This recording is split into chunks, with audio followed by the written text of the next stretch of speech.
بسم الله. إن الحمد لله نحمده ونستعينه ونستغفره ونعوذ بالله من شرور أنفسنا ومن سيئات أعمالنا. من يهده الله فلا مضل له ومن يضلل فلا هادي له، وأشهد أن لا إله إلا الله وحده لا شريك له، وأشهد أن محمدا عبده ورسوله. يا أيها الذين آمنوا اتقوا الله حق تقاته ولا تموتن إلا وأنتم مسلمون. يا أيها الناس اتقوا ربكم الذي خلقكم من نفس واحدة وخلق منها زوجها وبث منهما رجالا كثيرا ونساء، واتقوا الله الذي تساءلون به والأرحام إن الله كان عليكم رقيبا. يا أيها الذين آمنوا اتقوا الله وقولوا قولا سديدا يصلح لكم أعمالكم ويغفر لكم ذنوبكم، ومن يطع الله ورسوله فقد فاز فوزا عظيما. أما بعد، فإن أصدق الكلام كتاب الله، وخير الهدي هدي محمد صلى الله عليه وسلم، وشر الأمور محدثاتها، وكل محدثة بدعة، وكل بدعة ضلالة، وكل ضلالة في النار. إن شاء الله تعالى بونك بسز قطامض لا إله إلا الله فذنون معنيثي وأنون إثاثي فتنري ونام بريان معنيثي شرط دري وأن بوديان غاطلر وأثذن نام طلبتيان غاطلري. Bu söz näme in ýokary söz Peygamber sallallahu aleyhi ve sellemin we bizden öňkü peýgamberleriň hemmesiniň adamlar näme bir Allah ibadet edin diýip şirkden, küfürden gaýtar birinji dawatlaryna näme dil ýaran sözleri la ilaha illallah sözü boldy we Allah tagalanyň näme bennelerinden birinji talap etýän haky ibadetde özüni birledip şu la ilaha illallah sözüniň näme aslyna gelmekligidir.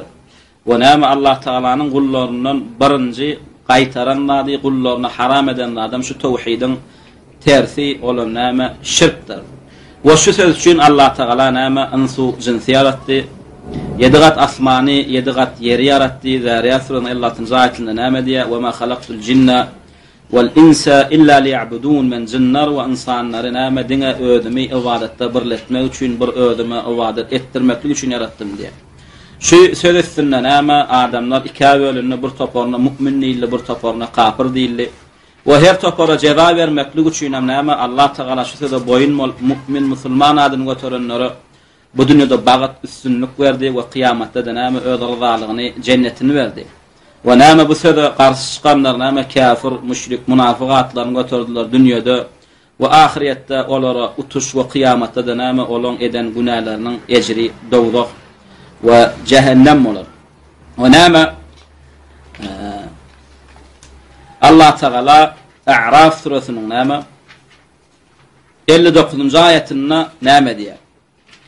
"Laqad arsalna Nuhan ila qawmihi faqala ya qawmi ibudullaha ma lakum min ilahin gayruh." Bar peýgamberler näme birinji ummatlaryny, kowmlaryny çağıranlar näme bir Allah Teala'nın gulluğuna çağırdılar, bir Allah Teala ibadet etmeklige çağırdılar. Ve Allah Teala näme diýär? "Ve laqad ba'athna fi kulli ummetin rasula en i'budullaha ve ijtenibut tagut." Yani Nahl surasynyň 30-njy 36-njy aýatynda "Ey Muhammed diýär, sana ugra düşmüz diýerler.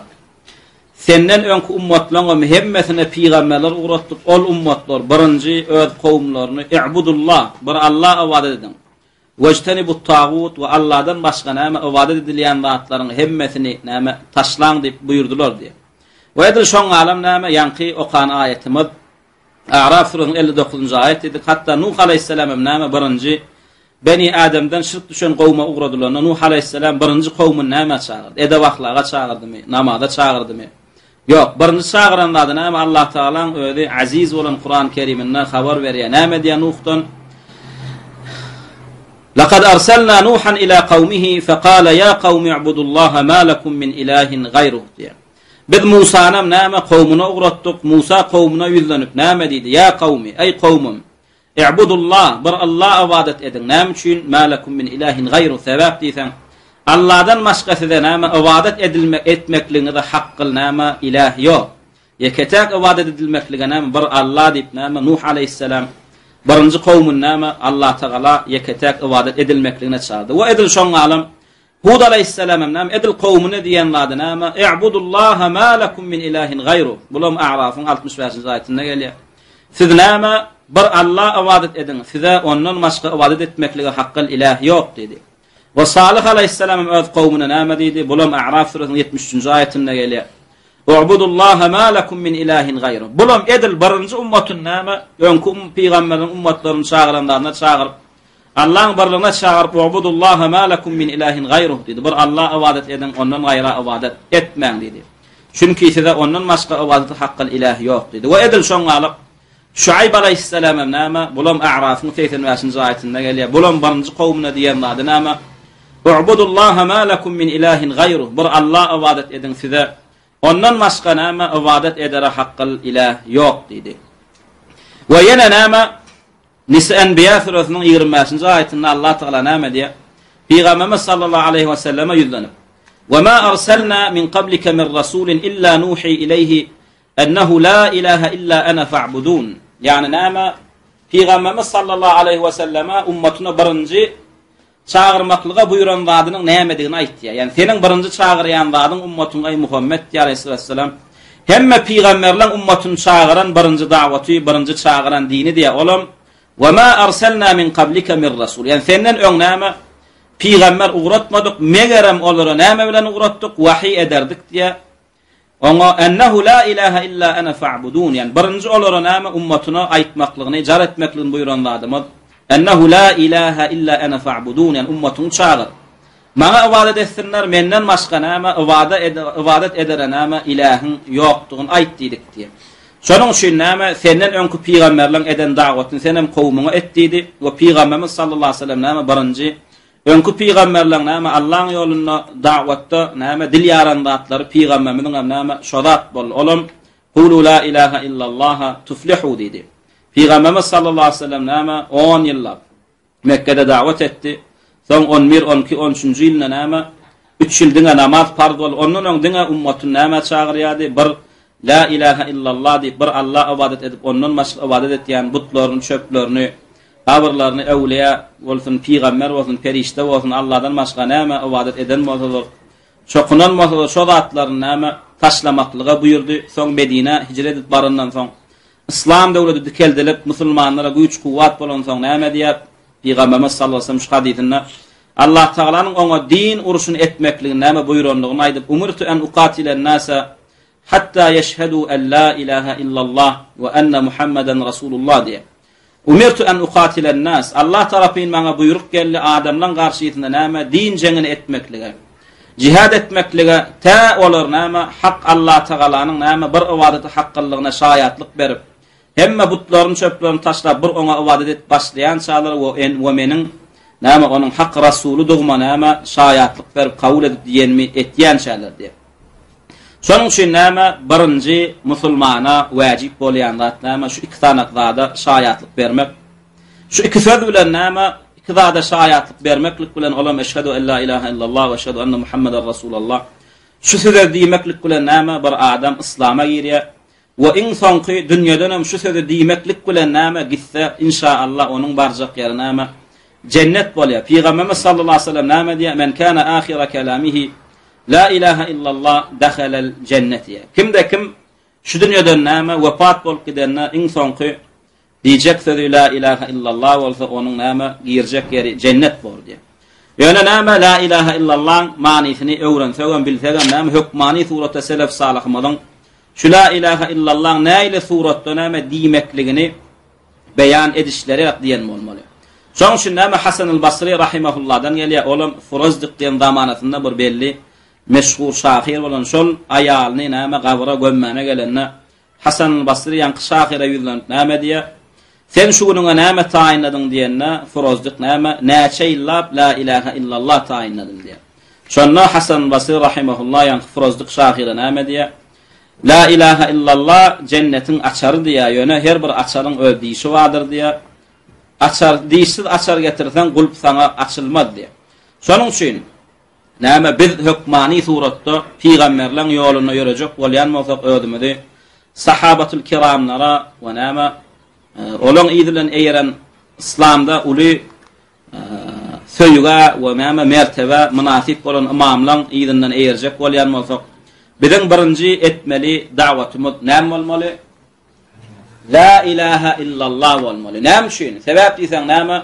Allah Taala'nın ansucun bar gullarına birinji buyuran zady näme eken? Tawhid, özüni birletmek. Ve bennelerine birinji eden haram zadam näme eken? Olam şirk, oňa ibadatda ikilik etmeklik. Wa'budullaha ve la näme? Wa'budullaha ve la tuşriku bihi şeý'a diýe. Bir Allah ibadet edin, ondan gaýra näme ibadet etmeň, oňa etýän ibadatlaryňyzda hiç bir zady näme şärik getirmeň diýe. Şonuň üçin inşaallah biz näme şu sözi ýaýradalyn, şu sözi adamlara da'wat edeliň, şu sözüň manysyny düşündireliň, şu sözüň buýurýan we gaýtarýan zatlaryny öwredeliň we özümüz birinjilen edeliň we adamlaryň näme etmekligine sebäp bolaliň. Sebäp diýsen näme? Özümüz bilip etmesek, eýem näme biz jöhüt bolýar.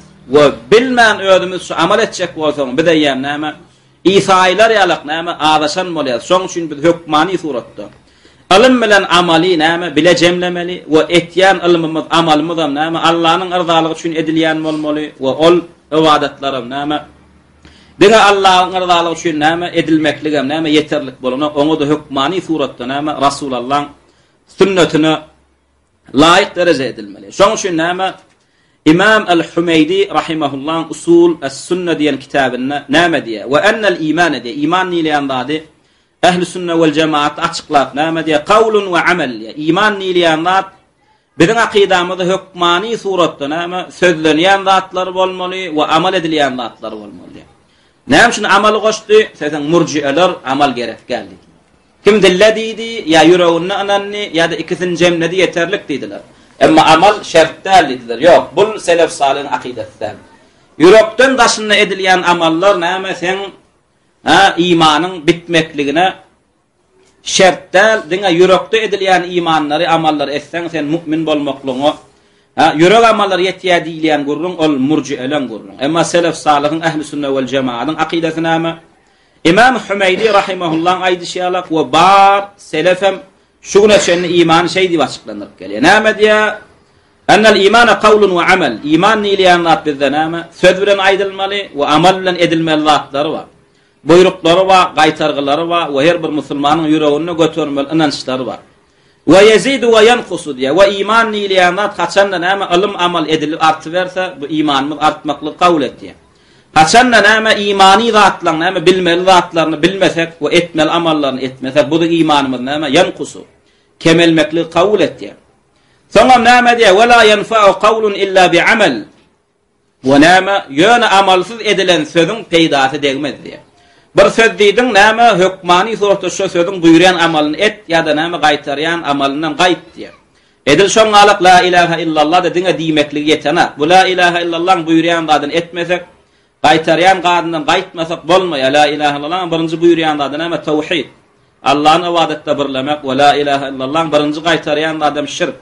Näme köp hudaýlykdan saklanmak we ibadatlaryna näme şärik ikilik goşmaklyk. Bu zatlardan biz saklanmaly. Şoň şu näme diýär? Ve la yenfa'u qawlun billah illa bi amel.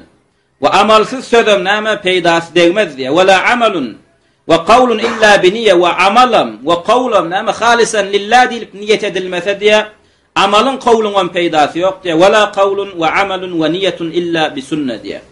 Ve näme halisan lillah aýdan sözüň we eden amalyňda da näme Rasulullahyň aýdyşýarlyk ya Rasulullahyň edişýarlyk etmeseň diýär ol amalyňa näme peýdasy ýok. Şoň üçin näme milyonlarça musulmanlar la ilahe illallah diýerler. Ýöne hem üçin başdaky 300 näçe sanak näme la ilahe illallah diýen sahabaň en uly näme dewan goşunlaryny şu wagtda milyonlarça musulmanlar näme olardan kan ejid musul kafir goşunyny döwülenaklar. Sebäp diýen biz bu sözi Rasulullahyň aýdyşýarlyk, Rasulullahyň düşünürşýarlyk diýemler. Şoň üçin näme gelin öwreneliň bu kitabyňa bize birinji öwretjek bolýanlary näme? Ma'na la ilahe illallah. Näme adam 4 setr ýazypdyr. Aslynda ýekje setr la ilahe illallah manysy we iki setrdäki aşaňdakylarym delili. Aslynda näme hak elmadama ansat bolýar. Hak elmadama yeňil bolýar, ýöne näme hakyň düşmanlary inslardan we näme jinnlardan bolan İslam düşmanlary, hakyň düşmanlary haky kän gorkodya we batyly ansat az gorkodya dogry ýyn kyn gorkodya. Şeýdem köp adam hata gelmen batıla gitti. La ilahe illallah dürf manisi näme? İlk Arapçasında qalen soň Türkmen sözüne edilen. Näme diye la ilahe illallah manisi? Ey la ma'bude bi haqqin illallah ve gayrullahi in ubida fe batilun. Yani la ilahe illallah dürf doğru manisi. Peygamberlerin çağıran manisi ve Allah ve Resulünün murad eden zat, gözünü tutan zat näme şu la ilahe illallah'dan la ma'bude bi haqqin. İbadet etmeyene näme haqqıl zat illallah bir Allah'dır diye. Allah'dan başka bir zata ibadet edilen bolsa da diye. O zatlar näme batıl diye, nahaq diye. Olan ibadete näme haqqi yok. La ma'bude bi haqqin illallah ve gayrullahi in ubida fe bi batilin. Yeketak ibadete haqqıl ma'bud çokunulayan zat Allah diye. Allah'dan başka näme ibadete haqqıl zat yok diye. Allah'dan başka hiç bir zata ibadet etmeyin. Bir Allah ibadet edin.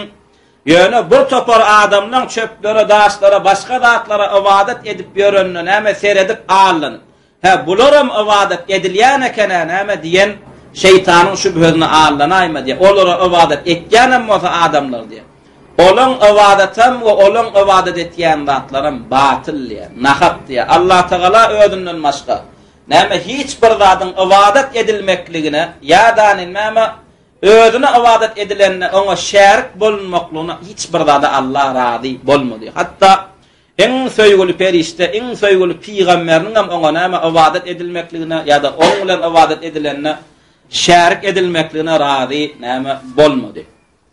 Tayyib, delil näme yeketak ibadeti Allah ibadet edilýänligine, Allah'dan başga hiç bir zadyň näme ibadeti haqqylladyň ýokdugyny Haç suresinin 62. ayetinde Allah Teala näme diýär? Zalika bi anna Allaha huwal haq diýär. Yani öňünde bir topar amallar bir Allah'ın ırzalygyny, Allah'ın ýoluna edin diýär Allah Teala. Tamam, zalika. Näme üçin siz ibadetleň baryny Allah'ın ýoluna etmeli? Men näme üçin size bu zady buyurýan ne? Sebäbini aýdym.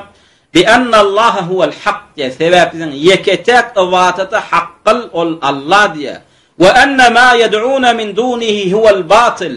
Ve ondan başka dogalar, dilekler edip ibadet etýän zatlaryňyz ýa ondan başka huwal batil. Şo zat aýny batil ýa düýbünden, ýaqyndan daşdan näme olaryň ibadete haqqy ýok diýär. Ve anna Allaha huwal aliyyul kebir. Näme üçin yeketek Allah ibadet haqqyl boldy?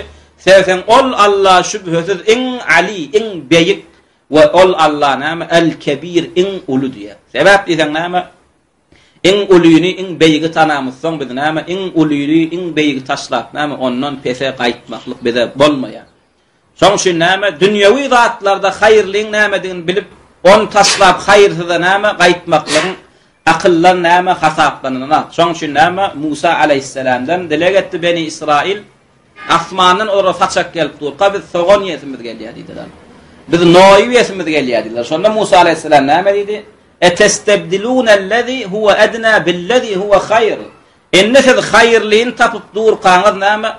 Onu ondan pes derejeler çarşak bolýaňyz diýdi.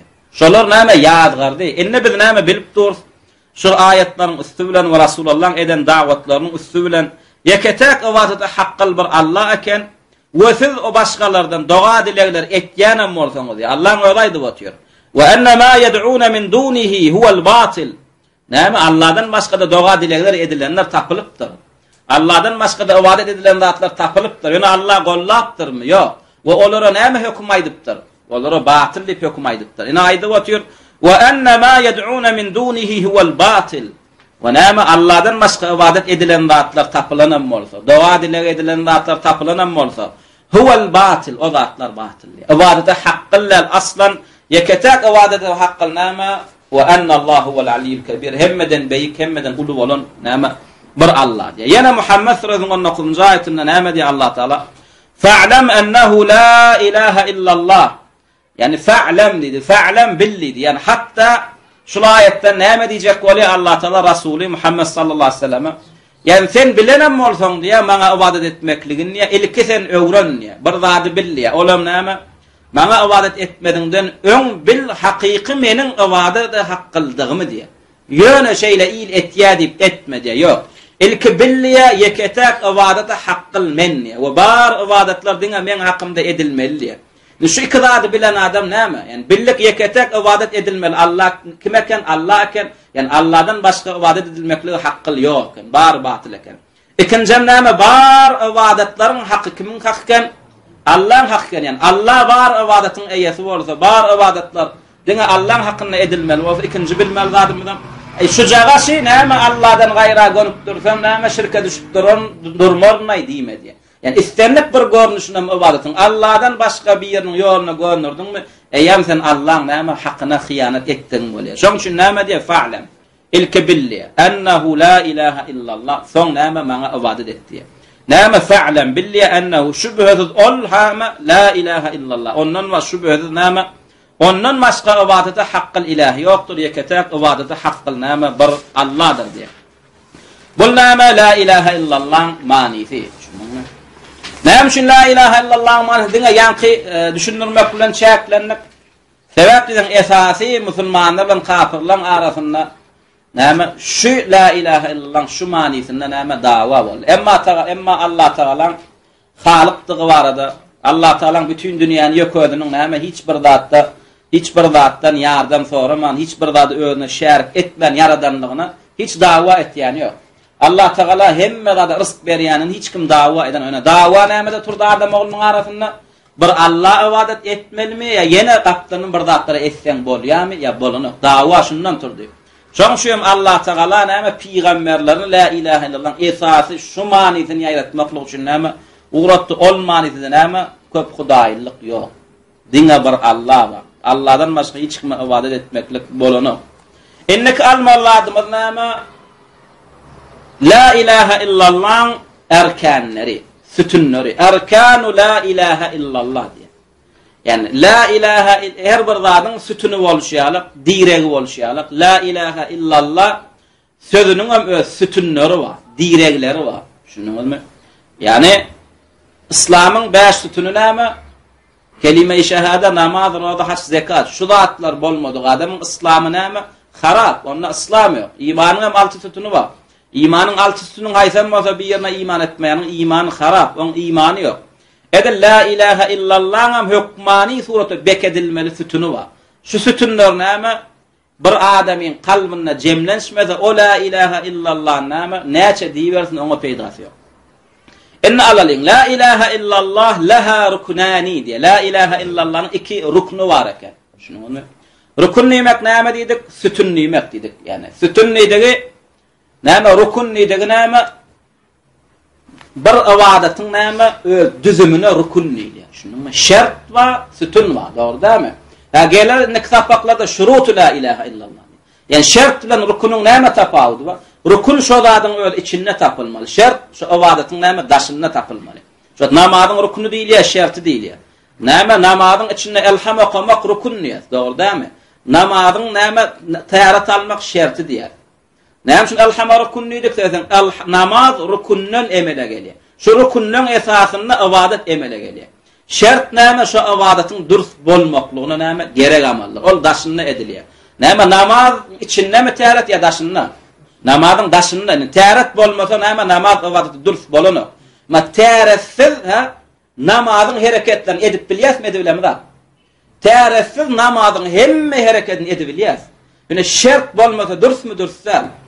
Dürüstsel. Şoň üçin näme hemme hereketi tapylan näme rukunlary jemlenen ibadet dürüst boljak bolsa şoň daşyndan edilmeli zatlar. Olar namazyň taýaraty. Emma şerti tapyldy, dogry dämi? Taýaratly namaza durdy. Bir rukuny taşlady, ya secdesini taşlady, ya da näme? Elham taşlady. Namazy kabulmy? Namaz kabul näme? Bu namazyna namaz diýilen. Ma taýaratsiz okulan namaza namaz diýär. Bu hemme rukunlaryny etmeli zatyn içinde tapdy. Ýöne sen namazyň dürüst diýär. Namazyna namaz diýär. Ýöne näme? Kabullenýär. Näme üçin? Sen daşyndan dürüst bolmaklyk üçin edilen amaly etmedin. Şunun emma taýaratly namaz okudy. Hemme daşyndan etmeli şertlerini etdi. Egin maşyny geydi, kıbla bakdy, taýarat aldy, dogrydan üstü başyny örtdi. Ýöne rukuny taşlady, ýa secdesini taşlady. Sen namazyň kabul dälýäsmi? Aslan sen namaz okumadyň diýär.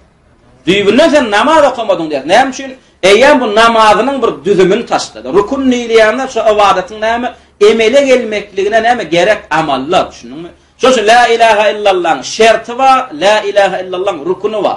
Rukun deydiği näme? Hükmani hutu sen la ilahe illallah dürs mani kalbinde emele gelecek bolsa, şu iki rukun sende oturmalı. Yani iki rukun sende oturmalı deydiği näme? Buyuryan da tapılmalı, gaytaryan da adam senden näme? Ayrılmalı, gitmeli senden. Emma sen la ilahe illallah diyen de la ilahe illallah buyuryan da eden. Olum barallah ibadet eden.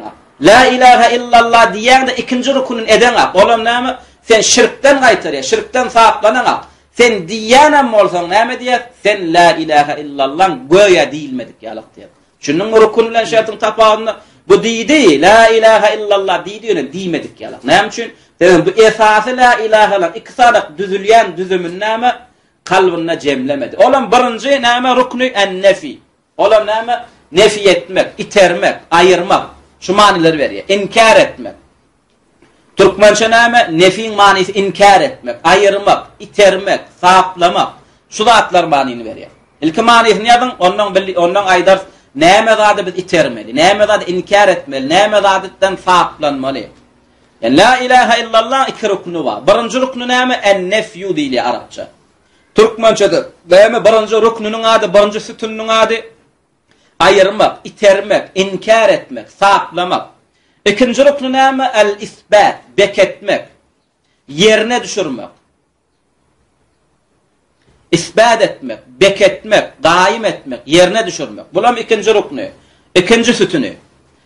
Tayyip. Birinci ruknunun delili näme? En-nefyun delili näme? Aslında la ilahe illallah sözümüz näme? İki zatdan ibaret.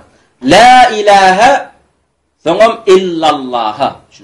Şu la ilahe illallah näme? Nefin delili. Şu la ilahe sözünden nefi ruknunu allyk. İllallaha böyle ondan näme? İsbat ruknunu allyk. Birinji ruknu näme bize iterýär we ikinji ruknu näme bize iterýär? Birinji ruknun iterýän wady näme? La ilah, nefiye iterýär bizi. Yani Allah'dan başka ilahleştirilen, Allah'dan başka hudaýlaştyrılan zatlaryň hemmesin nefi etdi. Senne bağ bolsa diye, näme sen kalbyňy şo zatlardan sapla diye. Özüňden şo zatlar iter diye, inkar et diye, ýok et diye. Şununmy? La ilahe nämesi rukny bizi näme iterýär? Bizi şirkden saplanmaklyga, bizi köp hudaýlykdan saplanmaklyga iterýär. Birinji rukny. Tayyip, indi bir musulman bolmadynyň näme bir Hristiýan İsa Hudaý diýip çokunyp beripdir. Bir cehüt näme Üzeyre Allah'ın oğlu diýip çokunypdyr. Indi sen musulman boljak bolan näme etmeli? La ilahe illallah iki ruknuny öz kalbyňda jemlen hakyky musulman boljak bolsaň, öň senne Allah'dan başga hudaýlaşdyrylan bir zat bar, olam İsa. Sen Allah'dan başga öň hudaýlaşdyryp çokunyp hajatlaryňy dilep, dogalar dileýler edip beren näme? Bir zadyň bar, olam Üzeyr, ya perişteler, ya jinnar. Näme diýe? La ilah ýok diýe. Allah'dan başga ilah ýok, ene sen öň başga zatlar tutunan bolsaň näme? Nefi et diýe. Şo zatlar kalbyňdan aýyr diýe, ýok et diýe, inkar et diýe. Näme? Sapla we saplan diýe. Bu birinji rukny. Hükmani suratda näme? Musulman adamam şu wagt. La ilahe illallah sunnan peýdalanyp. Bu dünýede näme? Musulmanlardan bol. O dünýede de cennetilerden, bagtlardan boljak bolsa, Allah'dan başga näme zatlardan haýyrlar, umytlar edip, ya belalary, beterleri menden depeder, aýyrar, gyssanamda çağırsam yetişer, hajatlarymı yerine düşürür diýip umytlar edip beren zatlar bar bolsa Allah'dan başga. Misal şu näme? Biz halklarda edilýär alaja, gözmonjuk, dogurdamy? Dağdan it diýişi, doňuz diýişi, ya jady oýlan käbir berýän doga tumorlary sen näme etmeli? Şu zatlaryň hemmesinden saplanmaly. Indi sen saplanyň, dogurdam saplanyň soň ikinji näme etmeli? Ruknuny sen näme etmeli? Kalbyňa getirmeli. Asly näme? Adamyň ýüregi din meselesinde diňe bir zat kabul etdi. İki zat kabul edene. Batyl gelse hak gitdi, hak gelse batyl gitmeli. Öň sen musulman bolmadyňdan öň ya da musulman ýöne la ilahe illallah manysyn bilmediňden öň sen kalbyňda näme? Allahyň ornuny tutan zatlar bardy. Alaja bardy, çöp bardy, öwliýa bardy, pir bardy. Birinji rukun esasynda sen amal edip näme etdiň? Sapladyň. Sen kalbyň öňkü hudaýlaryň çokunan zatlaryň hemmesinden saplandy. Indi eýem sen kalbyň näme? Illallah, bir Allah Taala näme? ibadet etýän ilahim, bir çokunýanym, bir sygynýanym diýnäme, Allah'ın ornaşdyrmaklygy eýem sen kalbyň näme etdi? Saplan, arassalany. İlki näme arassalamaly, soň arassalanan soň näme etmeli? İkinji ruknuny kalbyňa getirmeli, olam näme? Kalbyňy tawhid bilen bedemeli. İlki näme etmeli eken? Kalbyňy ýuwmaly eken, arassalamaly eken. Nämeden? Şirkden we onuň galynlaryndan we köp hudaýlyklardan. Näme etdiň? Nefi etdiň, sapladın. Soň arassa pek kalbyň näme? Tawhid bilen, iman bilen, taat bilen näme bedemeli eken. Şoň şu ulamalar näme diýe? Et-tahliyetu qabla et-tahliye diye. Şunu bir nokta tapawdy. Et-tahliye näme? Arassalamak, peklemek diye, bedemekden birinji diye. Şunu şu Şeyhülislam İbn Teymiyye rahimahullah'dan soralar. Bir adam ilki istigfar sanamaly, soňda zikirler etmeli. Ya da ilki zikirler edip, doga edip, soň estağfirullah diýmeli. Şu Şeyhülislam İbn Teymiyye näme diye? Sen doga edende kim bilen gurlaşmany, kime ýüzlenmeni çykýan diye. Adam doga dilek edende, gıssanyna çağıranda, hajatlarını dilende. Kime elin galdyp, kim bilen gurlaşýar? Allah bilen. Enne sen ya bir ýeriniň ýanyna gidende, bir dostun öýüne ya bir ýeriniň öýüne gidende. Hapeşiň bilen gitýänmi, arassalan soň çykýan diye. Arassalan soň çykýan, ýani adamyň egnesi kirleýşýär, adamyň ruhy kirleýär günahlardan. Şoň şu ilki näme? Estağfirullah diýdi. Ey Rabbim, günahmy geçdi, magfiret dile diye. Soň özüne ruhuny günahlardan saklan, soň tövbe eden, soň peklen, soň onuň pek ruhun bilen Allah ýüzlenýär. Şoň şu ulamalar näme diýär? Et-tahliyetu qabla et-tahliye diýär. Ýani arassalamak bedemekden birinji gelýär. Mysal üçin bir käsede suw içjek bolýan. Şoň içiniň arassalagyna, hapalygyna seretmesizimden içýänmi ýa ilki arassalap soň içýän? Arassalap soň içýän. Ana şoňa tahliye diýilýär. Şunuňmy? Ene şutaýam näme? La ilahe illallah şondan ilki tahliye etdi. İlki näme etdi? Kalbyňy budal boşa, tahliye boşatmak. Tahliye soň ýerine gowyny getirmek. Ýer we sady aýryp gowyny getirmek. La ilahe näme? Tahliye, nefiyet diýär. Kalbyňda Allahdan başga näme zatlara öň näme biling baglap gedip gören bolsaň, ya Allahdan umyd edişiňe, başga zatlardan umyd edip, ya Allahyň söýüşiňe ýene bir zatlary söýüp gören bolsaň, ya bu zatlarym ibadet etmeklige hakkyllar öýdüp öň gedip gören bolsaň, la ilahe ýalňyşmy diýär. Ýok, Allahdan başga bu derece ilahlik derejesine ýetirip zat ýok diýär. Bir Allah, Allah diýär. Şoň şu näme etme la ilahe birinji ruknuny biz kalbymyzda jemlejek bolsak, la ilahe illallah hakyky manysyn näme? Kalbymyzda jemläp, şoň manysyn hayatymyzda, durmuşymyzda geçirip özümizde özleşdirjek bolsak, näme etmeli? İlki bilen la ilahe. Dolu hudaýlaşdyrylan, ilahleşdirilen zatlaryň baryny aýyrmaly. Soň näme? İkinji rukny ýerine getirmeli, olam illallah. Öňkü näme zatlardan umyd eden bolsaň, indi bir Allahdan umyd et. Ön gyssanada näme zatlar çağıran bolsaň, indi şolaň hemmesiniň ýerine bir Allahny getir. Ön näme zatlara ýakynlaşmaklyk üçin gowy zatlar eden bolsaň, ýa-da erbet zatlardan gaýdan bolsaň, indi seniň näme ýakynlaşmaklyk üçin gowy zatlar etmekligi iterýän zat bir Allah bolsun we ýene ýakynlaşmaklyk üçin erbet zatlardan gaýtmaklygy ýene seni iterýän adam näme? Bir Allah bolsun diýär. Şunuňmy? Bu näme? La ilahe illallah'ın näme? İki rukny. Haçan bir adam özüne musulman men ehli sünnet vel cemaatdan öde Muhammed sallallahu aleyhi ve sellem ummetundan la ilahe illallah diýem cennete girjek bolsa, kalbyna şu düşündirilen zatlar jemlenşen bolsa, ana şol adam cennete girýär we şol adam näme? Amal edenak diýem gözüňde gelip bilmeýär. Bir adam şu suratda la ilahe illallah iman etse, ol adam bir namaz gözüňde getirip bilmeýär. Ol adam ýagdaýy bolsa haja gitmeýä, gözüňde getirip bilmeýär. Ol adamyň ýagdaýy bolsa zekat bermeýär diýip gözüňde getirmeýär. Ol adam näme? Zina eder, ya arak içer, ya adam öldür diýip gözüňde getirip bilmeýär. İki ýeke çykar, ýöne ol adam birden ýalňyş aýtdy, tövbe eder diýip gözüňde getirýär. Emma la ilahe illallah bir diýip ýanky suratda etmeli derejede iman etmese, ol adam näme? Allah da düşman bolup bilýär. Ol adam diýersin Rasulullah da düşman bolup bilýär. Ol adam diýersin Rabbim Allah dinim İslam diýen İslamyny da näme düşmançylyk edip bilýär. Näme üçin? Dedim ol öz uýan dinini bilenä. Ol diýen sözüniň manysyny bilenä. Sözü näme iterýär? Yarhamkallah. Bu söz onu nämeden gaýtarýar? O zatlara näme bilena. Şoň şu näme gördük. Näme diýerler? Olar bir Allah ibadet etmeli diýerler diýär. Onun aňyrda näme gerek sana? Bir Allah ibadet etmeli biz diýemiz. Aga kenekde kim? Allah diýerken fa'lam ennehu la ilaha illallah. Wa'budullaha ve la tuşriku bihi şey'a. Bir Allah ibadet edin. Ona hiç bir zada şerik etmeň diýär. O Nuh'un kowmuna näme diýipdir? Eşitdik. Salih kowmuna näme diýipdir? Eşitdik. Hud aleyhisselam, Şuayb aleyhisselam hemme peýgamberler kowmuna näme diýipdirler? Wa'budullaha ma lakum min ilahin gayruhu diýipdirler. Bir Allah ibadet edin. Bular size ilah däl. Allah'dan başga çokunulmana haqqal hiç bir zat ýok diýipdirler. Bu näme? Dinul enbiya. Şoň üçin bir zada şutada düşünmeli oglanlar. Köpler näme bidgatçylar, tawhide çağıran adamlara näme şyltagat diýerler? Bular 5-nji mezhep diýerler. Aslında ulam oglanlar bir zada düşünün. Tawhidde mezhep ýok. Şunuňmy? Tawhid din. Şunuňmy? Mezhep näme bar? Bu Hanefi mezhebi. Bu Şafii mezhebi diýilýär.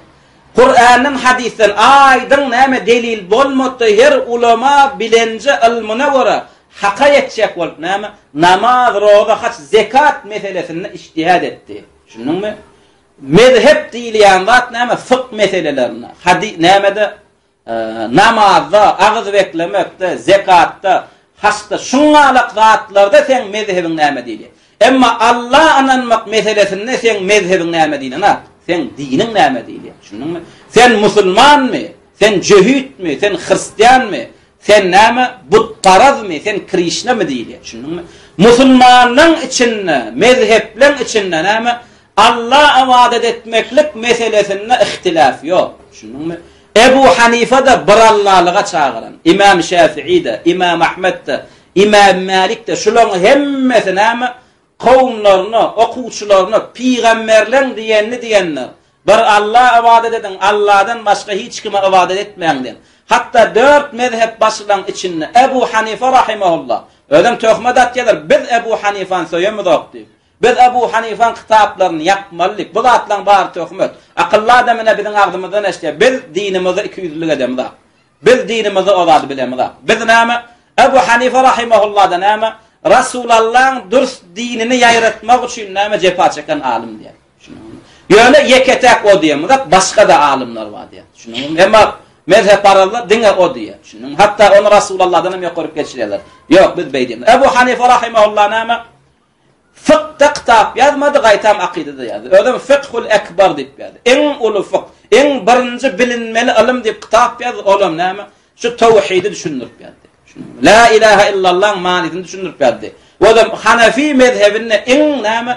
Kufr sözüni, musulmany näme dinden çykaran amallary köp agdan mezhep Hanefi mezhebi. Hatta Hanefi mezhebinde näme?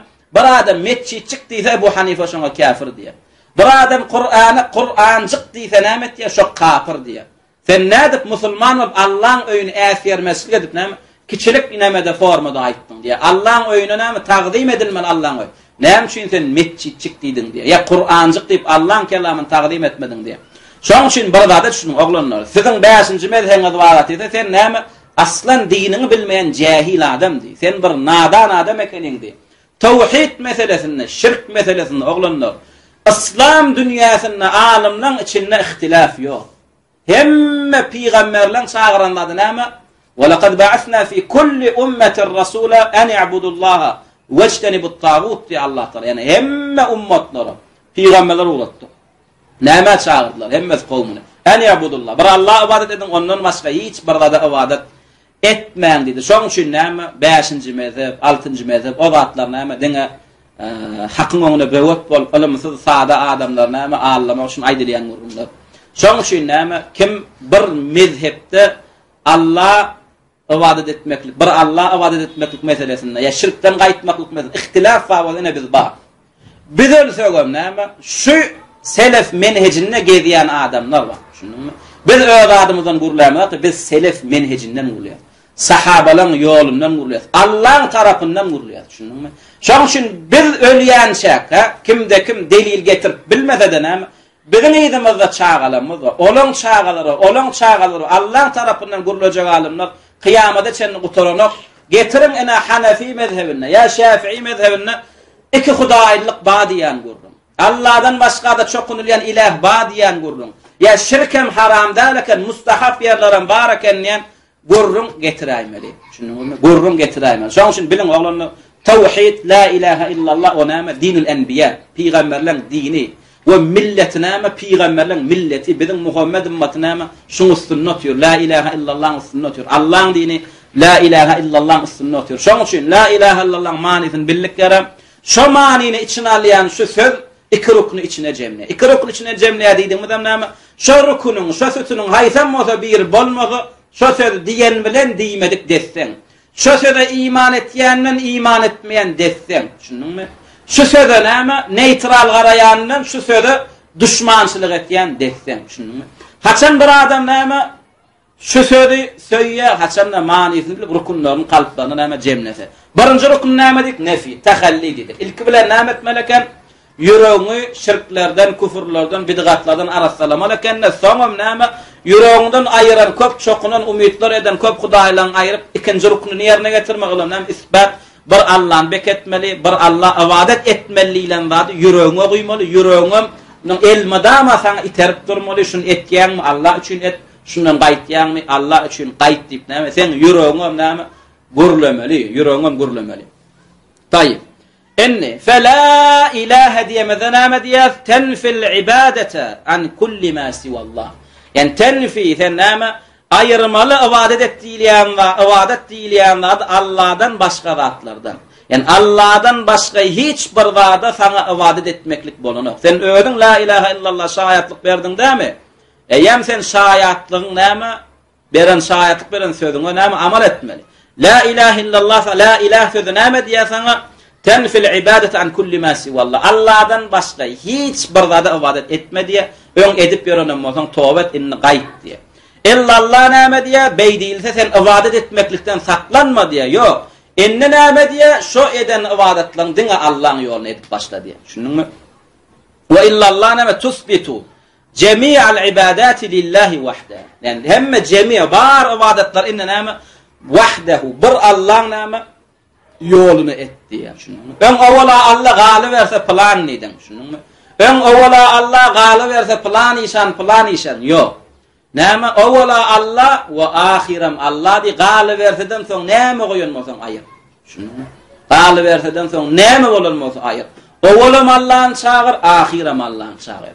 Kiçik adam gerek bolsa Allah'dan sonra, ulug adam gerek bolsa Allah'dan çağır. Sonra yaqinlaşsak bolmak Allah yaqinlaş, näme?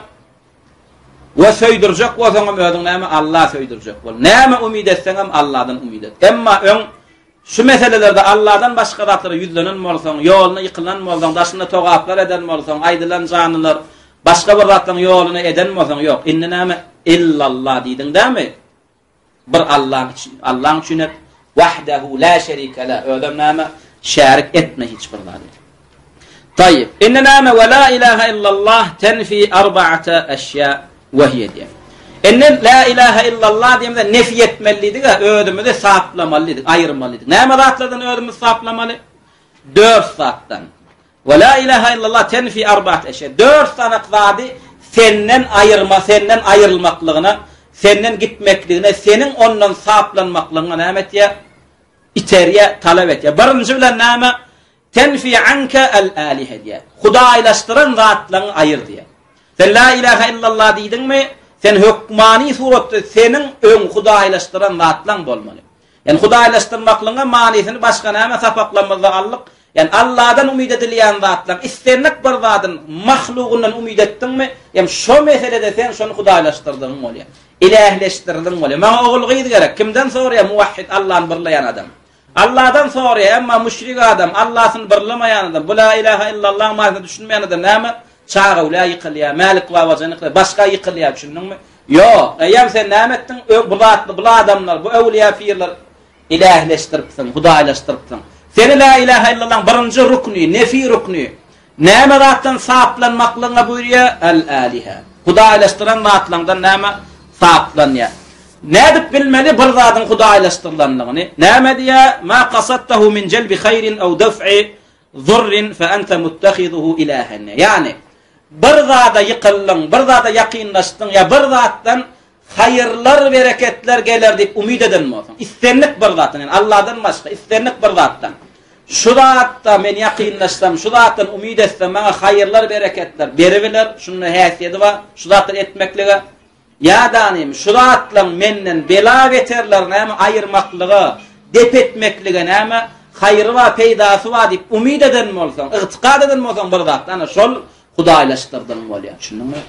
Yani Allah'dan başka istenlik bir zattan, daş bolsun, çöp bolsun, gabır bolsun, pir bolsun, ölü bolsun, digire bolsun, hayırlar, bereketler umid eden bolsun. Ya belalar, beterler menden dep eder, ayırar deyip umid eden bolsun. Ana şo senin şonu Hudaýa tutmaň bolýar. Ayırdy ya enne men kimden onda hayır, bereketler umid etmen? Allah'dan umid et. Tayyip bela beterler enne menden gelmekle ahmal yaşasam, doğrudan kesele uçurmam ahmal. Eyle betbaşlığı gelmekle ahmal. Men kime yakınlaşmalı? Kim beni goramalı? Şu zatları menden ayıra deyip kimden umid etmeli?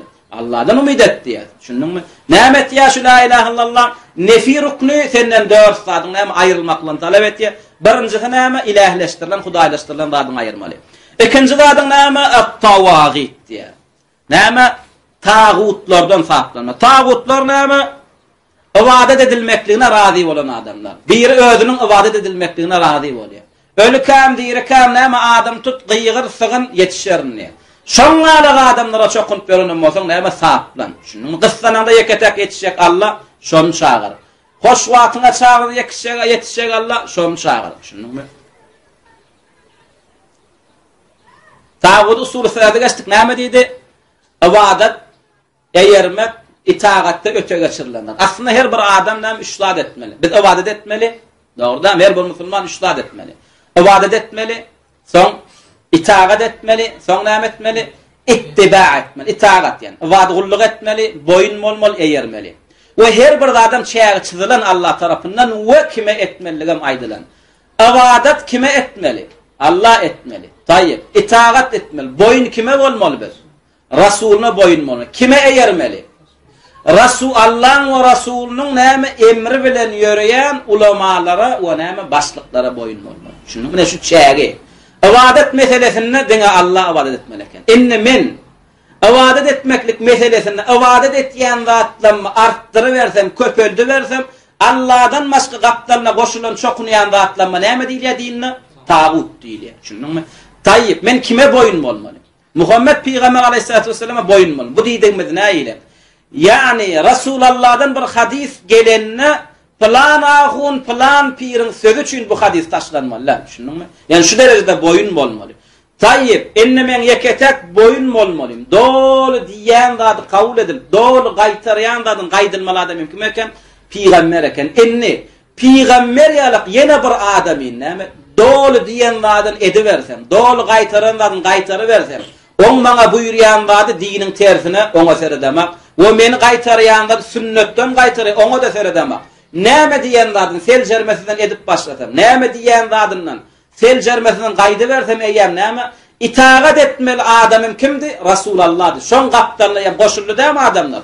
Bulamayam tağuta giri. Şunun men eýermellem kim? Men näme Allah Taala diýär, "Atii'ullaha we atii'ar rasula we ulil emri minkum." diýär. Allah boyun bolun we näme Rasuluna boyun bolun we baş tutanlarynıza we alimleriňize de diýdi. Allah'dan ön eti'u sözünü getirdim, boyun bolun sözünü getirdi. Peygamberden ön eti'u sözünü getirdi mi? Boyun bolun sözünü getirdi. Son alimlere ve baş tutanlara da boyun bolun diyen sözü getirdi mi? Getirmedi. Getirmedi. Näme üçin? Sizin yeketek näme? Dolu diyen zady edilip, dolu gaýtarlan dadyn gaýdylýan Allah bilen we Rasuly. Onun aşakda dolu diyen zatlar edilip, dolu gaýtarlayan dadyn gaýdylýan adamlar ýok. Onun aşakda eýerleýän adamdan eýerilmeklikde terede näme? Bir gapdal Kur'an, bir gapdal hadis bolmaly. Şol alim Hasan Nebedi bir söze buyurýar, bir amala buyurýar we Kur'an, hadise wara boyun bolýar. Hasan bir alim biz gaýtarýar, Allah we Rasulunyň gaýtaran zadyny gaýtarýar, boyun bolýar. Hasan şol adam buyuran zadyny näme? Şeriýata laýyk gelmese we gaýtaran zadyny näme? Diniň gaýtaran zadyny gaýtarmasa, eýen bul adama boyun bolunok. Ýöne inne biz näme etdik? Alimlerimizi ya da emirlerimizi, prezidentlerimizi baş tutanlarımızı dinin karşısına buyurýan zatlarına edip başlasa ve dinin etdiýän zatlar etmediyse ona da boyun bolup başladyk eýem näme? itaat eýermeklik meselesinde de näme tagut tutunmagy bolýar. Şunuňmy? Ve näme etmeli biz özümizden ikinji gaýtarýanlardan ikinji saklanmaklamyda iterýanlar näme la ilaha illallah olum tagutlardan saklan. Yani Allah'dan başga da çokunan vardymy? Tagut näme? İlahleştirden başdan giň manysy. Näme ilahleştirilenlerden tagutun içine giriyor. Yani tagut näme? Yani Allah'dan başga ýene bir çokunan zatlan bolsa, ya peýgamberin derejesine ýetirip eýerýän ýene bir adamdan bolsa, ya Kur'an hadise teretmesinden şu bir adamın sözünü, ya näme amalny kör, ker bolup kabul etýän bolsa näme bu zatlarym näme tagut bolýan. Dol taşlamaly bolýan ýeketek näme eýerilmeli. Rasulullah boýunmaly, Rasulullah gulluk edilmeli. Allah ondan aşakdy. Kim alim bolaýsyn? Näme etýän? Kur'ana hadise näme laýyk amal buyursa etýän. Prezident bolsun, Kur'ana hadise laýyk amal buyursa etýän. Laýyk amal buyurmady. Kimiň diýen etmeli? Rasulunyň diýen etmeli. Rasulu näme diýdi? La khaliqa li mahluqin fi ma'siyat. Näme? La ta'ata li mahluqin fi ma'siyatil khaliq diýdi. Yaradanyň garşysyna näme? Bir mahluk bir iş buyursa ona boyun bolunmaýar diýdi. Şunu. Yaradanyňa garşy çykaryljak bir iş buyurulsaň etme diýdi. Mahluk buyurdy, näme halyga garşy çyk diýdi. Ýok, etme diýdi. Şunumy? Taýip üçüncü saplanmaly zatlarymyz näme? El-arbab. Taňyrlaşdyrylan adamlar bar, bular. Yani Arap dili baýyna türkmen diline bir zat bar. Rab diýili, näme Rab zatlar aýyrmaly özüňden. Rablaşdyrylan, taňyrlaşdyrylan adamlar näme? Taňyrlaşdyrylan zatlarymyz näme? Adamlarymyz bolsa aýyrmaly. Bularyň köplenç gözüne tutulýan kim? Arbab diýilip, molla müftüler gözüne tutulýar. Näme diýär Allah Taala? İttehadu ahbarahum we ruhbanahum arbaban min dunillah diýär. Yani Hristiyanlar wagda gurrunlarda näme olur? Näme ittehadu ahbarahum alimlaryny we ruhbanahum we näme ibadat qon adamlaryny Allah'dan başga özlerine Rab tutunurlar diýär. Şunumy? Özlerine näme Taňry tutunurlar diýär. Bu ayeti okanna näme Adi ibn Hatim diýen näme sahaba eşitdiýär. Boynumda da krest bar diýär, hatş bar diýär. Öňem näme Hristiyan bolan, Rakusi mezhebinde bolan. Onun özleri barada bu ayetin inenligini näme düşünýärde ya Rasulullah ma abadnahum diýär. Ya Rasulullah biz olara ibadet edemedik. Yani ahunlamyza, molla müftülemizde biz ibadet edip oları Allah ýalak bir ýene Rab göremizdik diýär. Şonda Peýgamberimiz sallallahu aleyhi ve sellem näme diýär?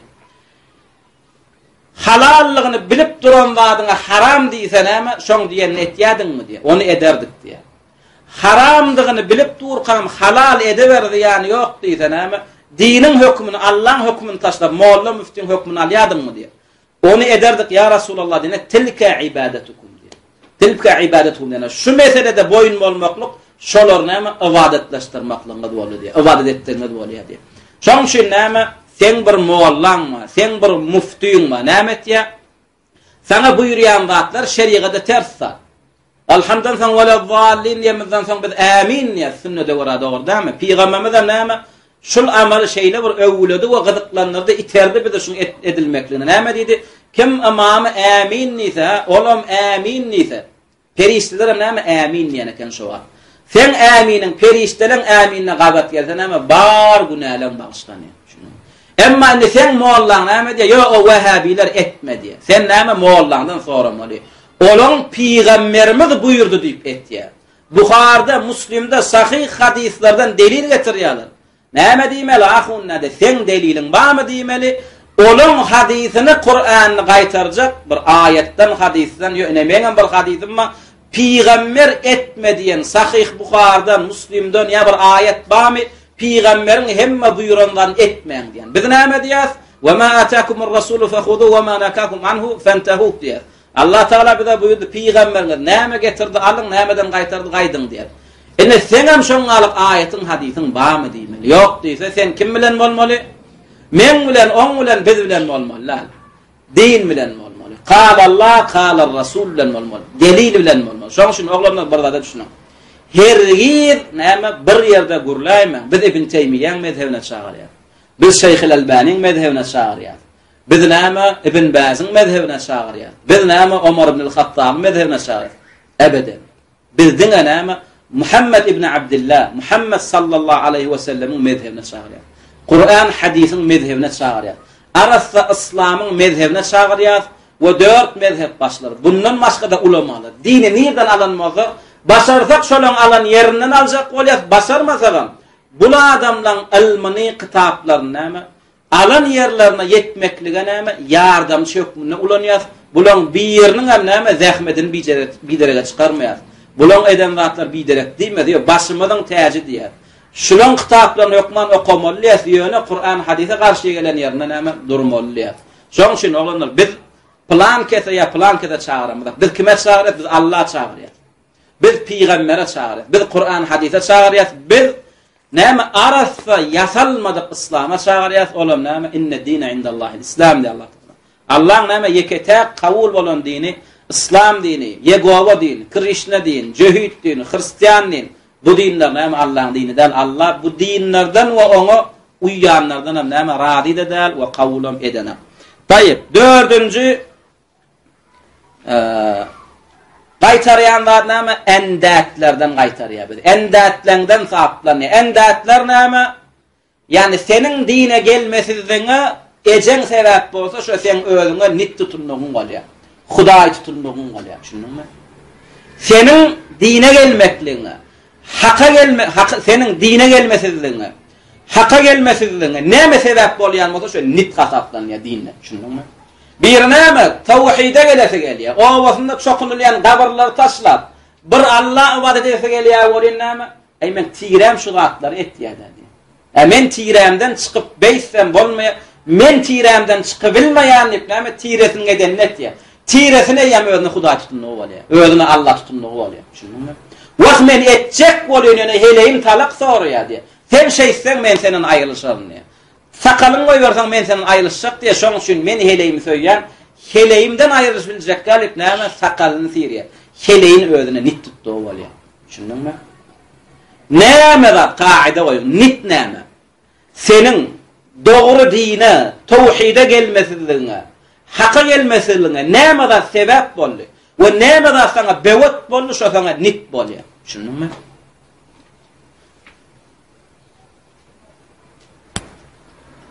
Edil şoň alagan näme? Biriniň ady awraý bewet bolýar haka gelmesizligine. Şunuňmy? Ady awraý sebäp bolýar haka gelmesizligine. Eýem bul öz awraýyny näme Hudaý tutunmagy bolýar. Şunuňmy? Awraýyny Hudaý tutunmagy